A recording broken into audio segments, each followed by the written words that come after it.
This is an example of how to successfully complete one of the problems that we learned about today in class and that you will see for your homework.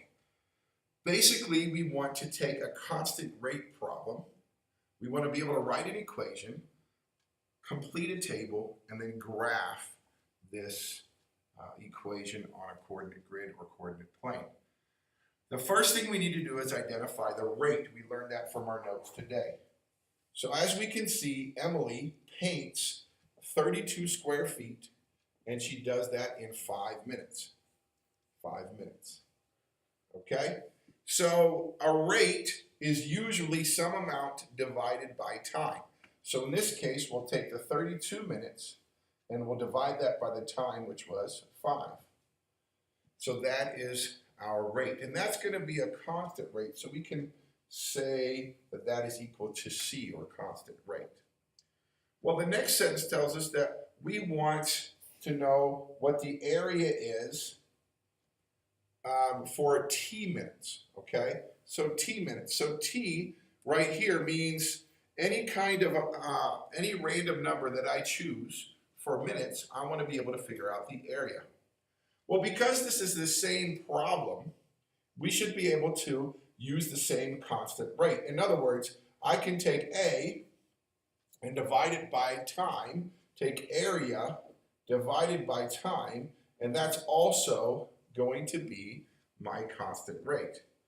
The nice thing about that is, since these both equal the same thing, what I'm able to do is make them equal to each other. So in essence, I can take 32 over 5 and make it equal to A over T. Now, when we're trying to solve these problems, we're going to use cross multiplication. So I know that 32 times T equals 5A. Now, if you remember back in the original equation, we're trying to find A. So in order to know what A is, I need to get A by itself. So what I'm going to do here is I'm going to divide by 5 on both sides. That would be the division property of equality. And I'm going to end up with 6.4 T equals A. Well, that seems to be an equation in two variables. If you look by A, it says write a linear equation in two variables, and that is what we have. So I'm going to go ahead and write that right here. 6.4T equals A. Now, the next part of the problem said to fill in a table. Well, they have a table provided for us, so I'm simply going to take whatever T is, right, and I'm going to substitute it into T in this equation. Well, when T is 0, I'm going to do 6.4 times 0, which is 0.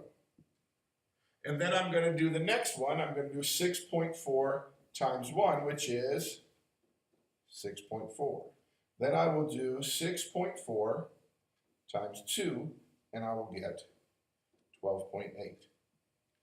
And we'll continue to complete the rest of the problem, and I'll let you do that on your own. Now we want to take the information from our table and be able to graph it. Well, notice that T down here is on the x-axis and y is on the, or the A is on the y-axis. So I can kind of say that T is like my x-coordinate and A is like my y-coordinate. So my first coordinate pair is going to be 0 and 0. My next coordinate pair is going to be 1 and 6.4. My next coordinate pair is 2 and 12.8. And then, of course, the other ones you would fill in as well. Now I simply have to take these values, these coordinates, and put them in the equation.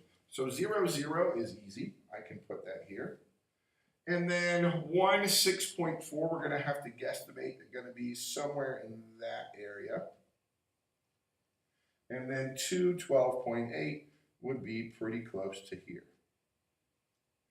And there we have a graph of the equation 6.4t equals A. The only thing to do now is to answer the last question. And the last question says, how much will Emily be able to paint in 2.5 minutes? Well, in order to be able to answer this question, it's great to have a line on your graph. So I'm going to go ahead and put a line in here, like so. All right, now we have a line to work with. Now all I have to do is travel over to 2.5 on the x-axis, which is time, and that puts me about right here. And then if I travel up to my line, I probably hit my line, it looks like right about here. And then if I travel over, it looks like I'm in the neighborhood of 16. So in about 2.5 minutes, Emily can paint about 16 square feet. Hopefully this video helps you remember what we did in class and allows you to be successful in answering your homework questions. Thank you for watching my